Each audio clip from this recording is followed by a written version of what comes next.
होने वाला है और एक लंबे इंतजार के बाद लगभग 2 घंटे 46 मिनट के लंबे बजट पढ़ने के बाद में तमाम सेक्टर्स को छूने की कोशिश की गई है और इसमें हर उस पहलू पर अशोक गहलोत ने बात की है जो लगातार बजट से पहले चर्चा में थे।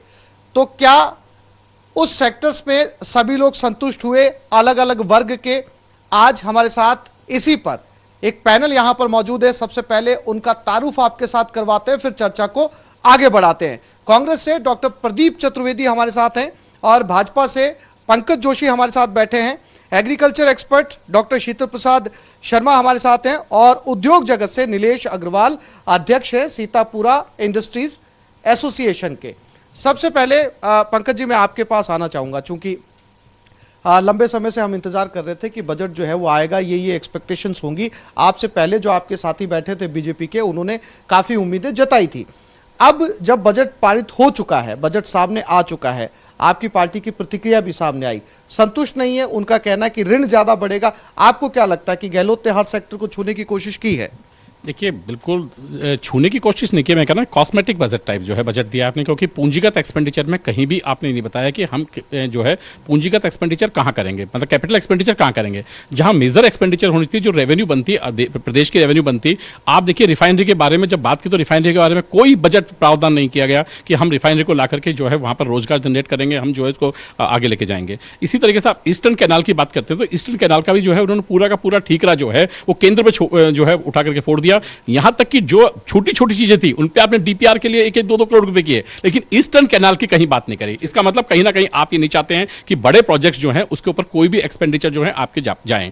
दूसरी चीज, तीसरी चीज, आपने जो है 833 रुपए प्रति माह जो एग्रीकल्चर किसान को जो है सब्सिडाइज रूप में बिजली के बिल पे मिला करते थे, उसकी आपने कोई बात नहीं करी कि हम उसको कब से चालू कर देंगे, पुराना वाला कब पेमेंट करेंगे। लेकिन आपने कहा कि हम एक नई कंपनी जो है और खोल देंगे। मुझे बताइए कि 2000 में आपने जो है कंपनी खोली थी 5 कंपनियां, जिनमें तीनों डिस्कोमों का जो खर्चा था 2015 में आते आते स्थिति ये हो गई कि सारे बैंकों ने लोन देना बंद कर दिया और केंद्र सरकार को जो है उस लोन को जो है 60,000 करोड़ रुपए जो है उस लोन को लेकर के सरकार को देना पड़ा और उसके बाद में जो है कंपनियां जीवित हुई। क्या बेसिकली 5वीं कंपनी भी जो है खोल करके उसका भी भार जो है क्या जनता पर डालना चाहते हैं? मुझे बताइए क्या उसका एडमिनिस्ट्रेशन एक्सपेंडिचर जो होगा उसका खर्चा क्या किसान पर डालेंगे या आम जनता पर डालेंगे? पंकज जी, इसके साथ ही आपके नेताओं ने भी, आपने सुना गुलाब चंद कटारिया साहब ने भी इसकी आलोचना की है।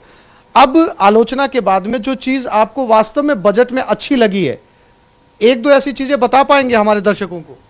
देखिए, मैं कह रहा हूँ कि जो है ना, देखिए जो चीज़ें आपने की हैं जो आपके हाथ में थी, 2-3 चीज़ें आप कह सकते हैं कि भाई ठीक है, आपने जो डीएलसी करी, एमएनएसटी स्कीम्स जो करी, इनमें रेवेन्यू सरकार का बढ़ सकता था, लेकिन इनको और बेहतर तरीके से लाया जा सकता था, जिससे आपने कहा ना कि इनको बेहतर, हाँ ठीक है।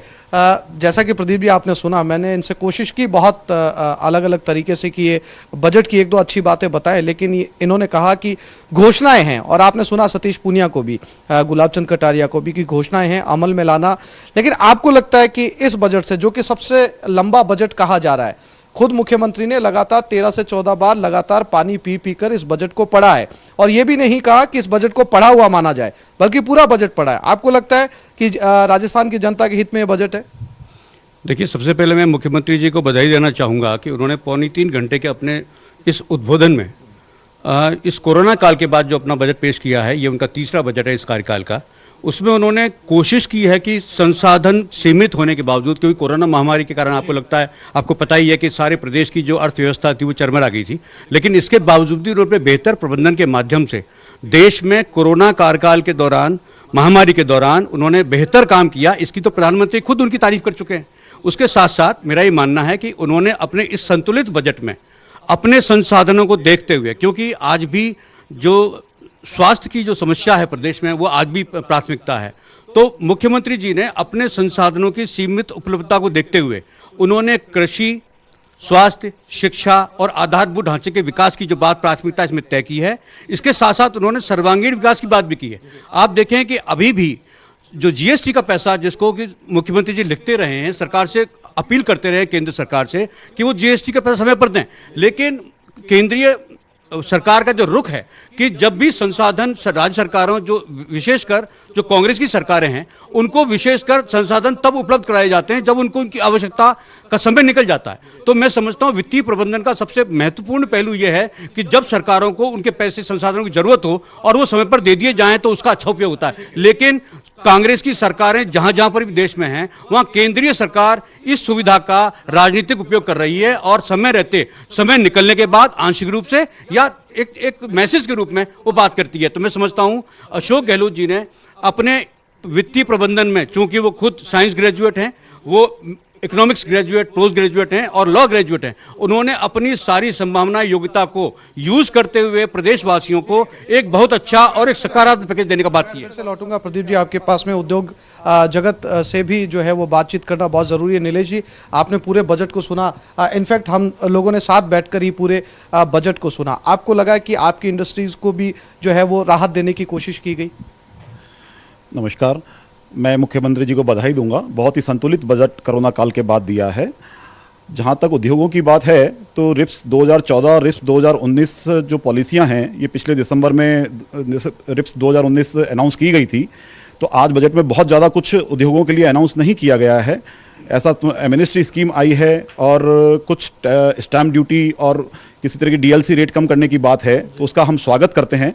और कोई नया टैक्स कोरोना काल के जो बजट डेफिशिएट चल रहा है इसके चलते कोई नया टैक्स नहीं लगाया गया है, इसके लिए हम उनका शुक्रगुजार करते हैं। और ई वे बिल की सीमा जो 50,000 से बढ़ाकर 1 लाख करी गई है उसके लिए भी हम उनका शुक्रगुजार करते हैं, क्योंकि इससे हमारे जो गारमेंट इंडस्ट्रियां हैं जो जॉब वर्किंग पे बहुत सारा काम करती है, जिनके छोटे छोटे बिल कई बार एक प्रोडक्ट को अंदर और बाहर, एक ड्रेस तैयार होने के लिए कम से कम 10 बार वो फैक्ट्री के बाहर जाती है और अंदर आती है, इसमें बहुत ही काम करने में सुविधा हमें महसूस होगी। ठीक है नीलेश जी, मैं फिर से आपके पास में लौटूंगा। और जैसा कि जयपुर उद्योग जगत से बिलोंग करते हैं नीलेश जी, और इनका साफ तौर पर कहना है सरकार का शुक्रिया अदा कर रहे हैं, काफ़ी हद तक इन्हें इस बजट से राहत महसूस हुई है।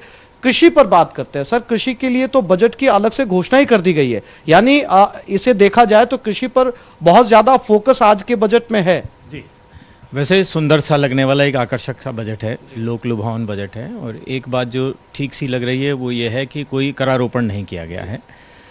कृषि पर केंद्रित करने की कोशिश की गई। जैसे आपने खुद ने कहा कि नया बजट अगले साल आएगा तो उससे क्या फ़ायदा होगा, ये सारी बातें सीखने वाली हैं। किसानों को आवश्यकता इस बात की थी, जो मैं महसूस करता हूँ, कि राजस्थान औसतन 5.5% कुल बजट का अलॉटमेंट करता, अभी तक जो डेटा आए उनसे। और राष्ट्र का जो अन्य राज्यों का एवरेज है वो 7.1 के आसपास है। यानी कुछ राज्य ऐसे हैं जो 15 से 20% तक भी अपने टोटल जो अलॉटमेंट है उसका कृषि को करते हैं। इसमें कुछ अगर बढ़ोतरी होती तो अच्छी बात थी। एक बात सोचने वाली ये है कि 5 लाख रुपए तक के जो ऋण हैं कृषि के लिए आवश्यक होते हैं उनको ब्याज से मुक्त किया गया है। जो राशि है वो बढ़ाई गई है। कृषि के क्षेत्र में कुछ अनुदान में ज़्यादा चीज़ें दें, हालांकि वो भारत सरकार की योजनाओं से भी संबंधित है, वो किया गया है। एक नई बिजली की कंपनी, उससे शायद बिजली में कुछ सुगमता बने, आने वाले समय में बताएगी। बहुत सारी बातें हैं, देखना ये कि धरातल पे कितनी उतर पाती हैं। और इस बजट के दौरान हमारे कुछ साथी भी लगातार बजट के समय वहां पर मौजूद थे और बजट की हाइलाइट्स को देख रहे थे। उनसे भी कोशिश करते हैं बात करने की। हमारे एजुकेशन सेक्टर को देखने वाले महेश दादिज भी यहाँ पर मौजूद हैं। महेश, अगर आप थोड़ा सा इस तरफ आएंगे और एजुकेशन को लेकर, एजुकेशन सेक्टर को लेकर बात की जाए, कितना आपको लगता है कि इसके अंदर इम्प्रूव किया गया है पुराने सालों के मुकाबले? देखिए, एजुकेशन सेक्टर पर सरकार की प्राथमिकताएं हमेशा से रहती है। यही कारण है कि 39,000 करोड़ का जो शिक्षा पर जो खर्च है वो इस बजट में पिछली बार भी खर्च किया गया था। इस बार देखते हैं तो शिक्षा में कई जो है नवाचार भी देखने को मिले हैं। इस बजट में नई स्कूल खोलने की घोषणाएं हुई है, आवासीय विद्यालयों को बढ़ाया गया है जिस तरह से। और ख़ासतौर पर उच्च शिक्षा की बात करें तो कई कॉलेज खोलने की बात की गई है। 4 जो जहाँ विधायकों की डेथ हुई थी उस जगह पर वहाँ उनके नामकरण से जो कन्या महाविद्यालय हैं वो खोले जाने की घोषणा हुई है। एग्रीकल्चर के जो संकाय हैं वो बढ़ाए जाने की इसमें घोषणा की गई है। 50,000 जो भर्तियां हैं जो कि बेरोजगार लंबे समय से अलग अलग भर्तियों की मांग कर रहे थे तो वो उनको शामिल करने की इसमें कवायद की गई है। साथ ही में मतलब ऐसा एक ओवरऑल जो देखा जाए तो इस समय में इस तरह की बजट इसको जो है महेश कहा जा सकता है। कृषि संकाय की आपने बात की कि अगर एजुकेशन के अंदर कृषि संकाय को भी पढ़ाया जाता तो निसंदेह छात्रों को इससे फायदा पहुंचेगा। दीपक, मैं आपको भी यहाँ पर बुलाना चाहूंगा। कुछ हाईलाइट्स पर बात की जाए, चूंकि आप सुबह से लगातार बजट पर बने हुए हैं, बजट पर आपकी नजर है। आप बताएं ऐसे कौन से हाइलाइट्स हैं इस बजट को लेकर जो इस बार बहुत महत्वपूर्ण है। देखिए, यदि राजधानी जयपुर की बात की जाए तो 700 करोड़ रुपए की खर्च होंगे राजधानी जयपुर में, जिसमें करीब 60 ट्रैफिक सिग्नल्स जो हैं उनको रेड लाइट से मुक्त किया जाएगा। इसके अलावा वहाँ पर विकास के कई काम, चाहे वो सौंदर्य की बात हो, स्थापत्य कला की बात हो, वो यहाँ पर की गई है।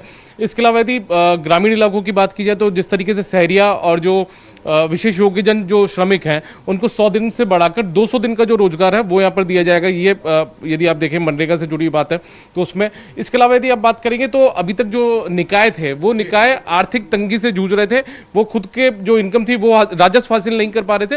वैसे में उनके सामने विकास के कामों को लेकर कई दिक्कतें आ रही थी और इसी को लेकर पीडब्ल्यूडी के साथ में उनको जोड़ दिया गया है कि पीडब्ल्यूडी के साथ जो पीडब्ल्यूडी डिपार्टमेंट है वो 1000 करोड़ की लागत से एक फंड बनाया जाएगा और उसकी लागत से जो निकाय है उनके अंदर सड़कों का काम किया जाएगा। नगर निगम क्षेत्र में 30 किलोमीटर, नगर परिषद में 20 किलोमीटर और नगर पालिका क्षेत्र में 10 किलोमीटर पीडब्ल्यूडी वो काम करवाएगा। तो ऐसे कई काम है। यदि शहरों के जैसे इस बार के चुनाव के अंदर निगमों को 2-2 हिस्सों में बांटा गया, अलग अलग शहरों के अंदर, जयपुर में जैसे ग्रेटर और ये 2 हिस्से बनाए गए, इनके बजट पे इफेक्ट पड़ेगा क्योंकि 2 जो है निगम बनने के बाद में बजट भी ज्यादा चाहिए। देखिए, जो नगर निगम क्षेत्र जिस तरीके से बात की गई है 30-30 किलोमीटर, यदि हम सड़कों की इनकी बात करें जो पीडब्ल्यूडी से जोड़कर की जाएगी तो बिल्कुल ग्रेटर और हेरिटेज जैसे जयपुर की बात है तो इनमें दोनों में अलग अलग 30-30 किलोमीटर के हिसाब से इनको जोड़ा जाएगा। और वैसे यदि शहरी निकायों की बात की जाए तो उनका अपना एक अलग बजट होता है। शुक्रिया दीपक। एक बार फिर से जोशी जी मैं आपके पास में आता हूं। आपने लबोलुआब सुना, बिजनेस जगत की आवाज भी आपने सुनी और एग्रीकल्चर की आवाज भी आपने सुनी और आपने भी 1-2 जो है वो ऐसे पॉइंट जरूर गिनवाए जिनसे आपको लगता है कि ये इस बजट के अंदर जो है वो अच्छी घोषणा हुई है। बावजूद इसके संतुष्टि आपको कहां पर नहीं है? जो मुद्दे आप इस समय उठाना चाहते हैं, सरकार को कहना चाहते हैं, इसके अंदर ना केवल इंडस्ट्रीज की बात हुई है, कृषि बजट की बात हुई है, बल्कि उन छोटे पहलुओं को छूने की भी कोशिश की गई है। मसलन अगर किसी का सड़क पर एक्सीडेंट होता है तो उसे हॉस्पिटल पहुंचाने वाले को 5000 रुपए दिए जाएंगे। यहां से लेकर बिजनेस जगत तक गया है। देखिए आशीष, 2 बड़ी बात कहता हूं आपको। अभी उन्होंने कहा कि पीडब्ल्यूडी के माध्यम से किए जाएंगे। देखिए मैं कह रहा हूं कि आपको जो है जो हम लगातार कहा करते थे स्थानीय निकायों को मजबूत कीजिए। 73-74 अमेंडमेंट जो सरकार लाई थी, ये जो सरकार थी, जो इंदिरा जी का सपना था आपका, आप तो उसी के ऊपर कुठाराघात कर रहे हैं। पहले तो निगम बदल दिए, उसके बाद आपने जो है डेवलपमेंट अथॉरिटीज बना दी, अब आपने कहा पीडब्ल्यूडी भी आ जाएगा। तो मुझे बताइए कि जब पीडब्ल्यूडी काम कर लेगा, वहां पर इलेक्ट्रिसिटी बोर्ड काम कर लेगा और जेडीए काम कर लेगा तो निकाय क्या करेंगे? केवल सफाई करेंगे? हैं उनके बजटों को आप तोड़ करके उनकी जो पावर्स हैं, चुने हुए प्रतिनिधि की पावर्स को कम करने की कोशिश की जा रही है कि लगातार उनकी पावरें हटा करके जो है ब्यूरोक्रेटिक सेटअप पे पावर दे दी जाए। पहली बात। दूसरी बात मैं आता हूं कि इन्होंने कहा कि साहब रोड है। मैं कह रहा हूं कि आप जो है छोटी चौपड़ से लेकर के जो है ब्रह्मपुरी के स्टैंड तक चले जाइए। पिछले 6 महीने से लगातार जो है पाइपलाइन डाली थी। इसकी आज की हालत यह है कि जब भी जाता हूं करीबन वहां पर तो सबसे पहले डर इसी बात का रहता है कि भैया आज कहीं पंचर, यदि रात को 11 बजे आऊंगा पंचर हो गया ना तो खड़े होकर के गाड़ी पे जो है जैक लगा करके मुझे भैया पहिया चेंज करना पड़ेगा। इस पर आपकी, प्रदीप जी आपकी टिप्पणी बहुत संक्षेप में। जी। देखिए बात यह है, जो बात कह रहे हैं वो एक बहुत क्षणिक बात हो रही है। बात होती है जब सरकार से बात होती है तो एक व्यापक स्तर बात करनी होती है। सरकार का उद्देश्य मूलभूत आवश्यकताएं देना होता है। तो आम नागरिकों के लिए जो सरकार की संवेदनशीलता है, मुख्यमंत्री की संवेदनशीलता का नमूना, मैं इससे बड़ा उदाहरण क्या देता हूं कि उन्होंने बजट निर्धारण से पहले 110 वीडियो कॉन्फ्रेंसिंग कर समाज के सभी प्रबुद्ध वर्गों, चाहे वो ग्रामीण स्तर पे हो, चाहे वो शहरी स्तर पे हो, चाहे व्यापारिक संगठन हो, चाहे कोई भी हो, 110 वर्चुअल कॉन्फ्रेंस कर इस बजट पर उन्होंने फीडबैक लिया है, लोगों से बातचीत की है। तो इस संवेदनशीलता की ये सबसे बड़ी बात यह है कि मुख्यमंत्री तो संवेदनशील है कि लोगों की भावनाओं को समझते हुए उन्होंने बजट निर्धारण किया। और मैं समझता हूं यह बजट जो आज आया है उसमें हर क्षेत्र को उन्होंने टच इसी बेस पर किया है कि उनके पास वो फीडबैक ग्रामीण स्तर से आया है। तो बजट पर मिलीजुली प्रतिक्रिया है। बीजेपी जहां एक तरफ आलोचना कर रही है, वहीं दूसरे सेक्टर्स के लोग इसे लोक लुभावन बजट बता रहे। साथ ही कांग्रेस के जो प्रवक्ता इस पैनल में मौजूद है, इन्होंने कहा कि एक परफेक्ट बजट जो है राजस्थान की जनता को परोसा गया है। इस कार्यक्रम में फिलहाल इतना ही, जल्द हाजिर होते हैं। नमस्कार। मतलब में अभी